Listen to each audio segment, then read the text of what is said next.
আসসালামু আলাইকুম ভাই। ওয়ালাইকুম সালাম। এই গাড়ি আপনি কিনলেন? জি। এই গাড়িটা আমি 2 দিন আগে গাড়িটা কিনে আনছিলাম, এক ভাই মারা গেছিল বিধায় গাড়িটা উনি বাইরের ফ্যামিলির কাছে আমার কিনে আনছিলাম। তারপরে ভাই গাড়িটা দেখে পছন্দ করছে, গাড়িটা কিনে গেল, যে বড় ভাই আছে কাছে। ভাই গাড়িটা কেনার জন্য কোন জায়গা থেকে আসলেন আপনি? আমরা দৌলতদিয়া থেকে আসছি। ভাইজানের নাম? মোহাম্মদ হাফিজাল মন্ডল। হাফিজ ভাই কাছে আমার গাড়িটা বিক্রি করলাম, গাড়ির কাগজটা আমি বুঝে দেবো। আমার গাড়ির কাগজটা শোরুম থেকে উঠে নিয়েছি, কাগজ ধরেন। এই আপনি গাড়ির কাগজ দিলাম, হ্যাঁ। আর মালিকের মূল মালিকের আইডি কার্ডে ফটোকপি আছে, মনে হচ্ছে আপনি স্ট্যাম্প করবেন, তাহলে আপনি স্ট্যাম্প করে নেবেন, সমস্যা নাই, ঠিক আছে। গাড়ির কাগজ বুঝতে পারছেন? জি। আর স্ট্যাম্প করলে আপনি আইডি কার্ড দিয়ে দেবো, আপনি এভিডেভিট করে নিয়ে আসবেন, আমরা সই করে দেবো, ঠিক আছে।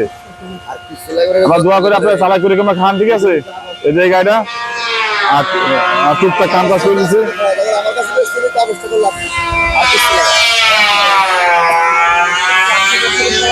না না না আমার সুবিধা হয়ে লাভ সমস্যা হলে আমি আসি রে ভাই শোনেন, গাড়ি কাগজ বুঝতে পেরেছেন তো? আমরা দোয়া করে আপনার চালাই করে যেমন খান, ঠিক আছে। আর স্ট্যাম্প করে দিলে স্ট্যাম্প করে নিয়ে না।